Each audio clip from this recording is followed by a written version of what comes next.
I figured I'd make a quick little video explaining some things about the Dead Bug series. We're going to start with some warm-ups. And the reason that I think this is such a good position to work in is that your torso is going to be long. So it's not shortening your torso and strengthening you in this flexed position. It's strengthening you more in a stacked or even position. So we're just going to start by just taking a few pelvic tilts, rocking your pelvis up, and then pressing down. So there's a space under your back, and then flattening that. And then find the position where it's neutral, where your pelvis is flat across the front. You're neither spilling, arching your spine in an anterior pelvic tilt, that's where the pubic bone rolls down away from your belly button, nor are you flattening your back towards the floor. Sometimes I have people do that for certain exercises to flatten the back, but in general, I think it's best to work the strength of your core with a neutral spine. That means that the space underneath your back ribs is pressing firmly, but not necessarily the space underneath your back. So find that position, use your fingers. You should feel like there's some tautness under there. So we're already starting that tautness. You can use a block or a ball, or you can just imagine a block or a ball. I'd like you to squeeze your inner thighs because using the adductors helps to turn on the transverse abdominis. The transverse abdominis wraps like a cummerbund around your body. Using your hands at your ribs, when you exhale, just give a squeeze in with your adductors to the block. And then when you inhale, just lighten that hug a little bit. So every time you breathe out, you're drawing the inner thighs in, squeezing the insides of your legs in towards the block. Or again, you can just imagine and squeeze an imaginary ball or block. And then when you exhale, you just loosen that squeeze. And you want to make sure that you're slowly tightening and slowly releasing.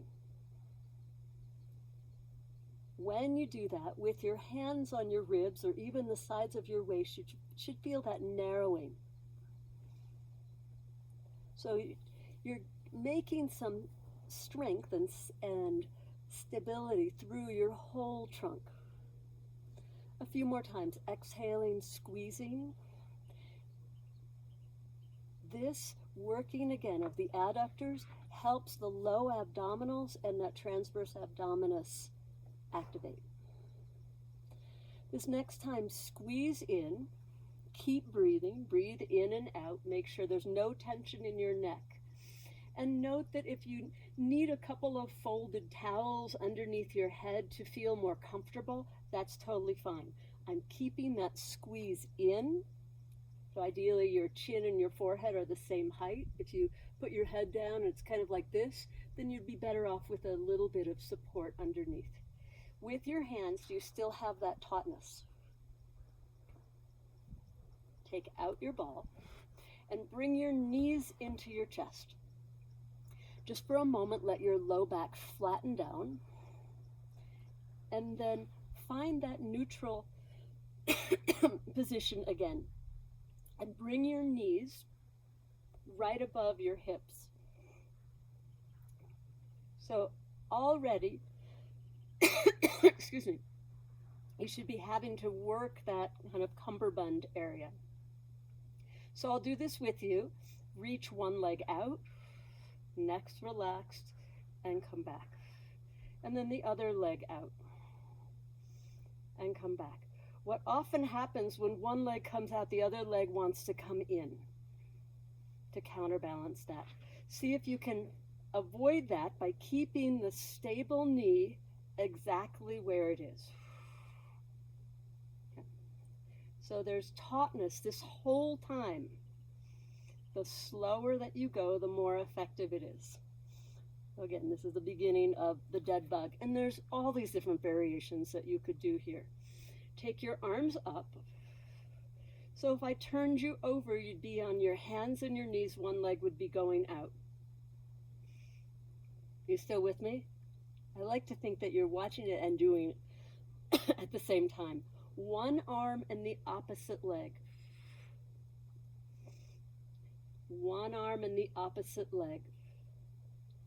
Bring your attention to the arm and the leg that aren't moving. And be aware, again, that the leg that's not moving doesn't pull in towards your chest, and the arm that's not moving doesn't go away. I'm just staying really even. So this is one variation. Another variation would be to just bring your arms over your head and back. You could hold a little weight or a block. And I'm going to say this is still part of that dead bug thing. It's like the bug that's up on its back, moving its legs. I guess it's the not quite dead bug. And then you could come back. You could then just move your legs out and back without moving anything in your trunk. Like there's a seat belt across your low ribs. The abdominal muscles, if you put a hand there, should flatten down. If they're pushing up, you're creating too much pressure in the middle. You want to think, oh, I'm drawing everything in. So you don't want to be shortening in the front. Think long and deep. And then you could add your arms and your legs. Obviously, this gets harder. If you start to feel strain in your back, you could take your legs more straight up and your arms less far back. You still doing this with me? The hardest would be reaching all the way out. Again, I'm still pressing down. I'm not letting my back arch. Take a second to rest. Another variation of the dead bug, I'm going to use my right hand, I'm going to put it on my left knee. And then I'm going to bring my right leg and my left arm out a few times. Now I'm pushing my left knee against my right hand. Like I'm trying to bring my knee up to my chin. One more. And switch sides. Push your knee against your hand. There should be a lot of tautness between your hand and your leg. So you're deeply pushing.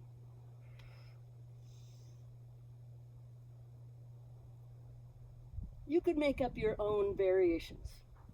Here. Let's do another one. Take your hands on your ribs. Make sure that your ribs aren't flaring up. You want to be drawing down. Again, you could have your back flattened, but having just a little bit, this much space underneath your low back is a more neutral position. I'm going to bring my right knee out to the side and back. And then the left knee out to the side and back. If I go too far, I'm going to tip over to the side. So as my leg goes to the left, I'm pulling my belly to the right. Do a few more times. Doesn't have to go far to the side. If you wanted to scale this one and make it harder, take your legs up. They don't have to be straight. They could be slightly bent, and just bring a leg out to the side. You're just putting more weight further away from your center. Let's go back to the knees bent. And then one arm and the opposite leg goes out to the side. So again, this is just another variation. You can entertain yourself with all different kinds of variations. Let's just do one more. Then you can get really creative with your arms and your legs, like you're finger painting. Let's do this for about 30 seconds. The further away your arms and your legs are, the harder it's going to be. They don't have to be symmetrical. The legs can turn in or out. We have another 15 seconds left.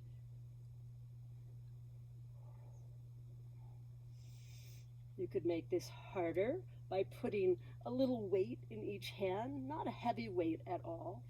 Again, pressing your back lower ribs, using your abdominals. Last 5 more seconds. 4, 3. So these are the dead bug variations. They work for strengthening your trunk. And then bring your knees in. We're going to do 2 quick relaxation things after that. You can always do more of those. Take your arms to the side and just with your knees together, bring your knees to one side and then back up and the other side. And so my knees are close in towards my chest. Like I'm trying to bring my knees to my armpit on the opposite side. So now you're working the oblique muscles, your arms pressing down. If you wanted to make this harder, you'd straighten your legs and bring your legs very slowly to the side and then back. And they might just go like 45 degrees from side to side. So I said this was going to be the relaxation part. And then take your arms down by your hips and just take a few hip bridges. So using the muscles in the back of your trunk to press your hips up. So there's always ways that you can make these harder. One way that you could make this harder is to walk your feet further out. Another way would be to put a kettlebell or a weight, it could be up to 20 pounds on your low abdomen. So you're pressing a weight up. Another way to make it harder, if you're wanting more of a workout, you'd be doing one leg at a time, keeping your hips level. Let's do this for just a few more. We're just kind of balancing out the work. We worked mostly in the front, lengthening your tailbone towards the backs of your knees as you come up. And then let's finish again, bringing your knees in towards your chest. You can hold in front of your shins or behind your knees and just give yourself a quick little hug. So again, this was what I think of. All of these variations are the dead bug series. It could be opposite arm and leg, same arm and leg. You could work with pressing your knee up or crossing over and pressing your knee up. Again, you get to be as creative as you want. And I hope that you feel stronger and stronger. Just doing that, my abdominals feel like they worked. Thanks for doing these with me.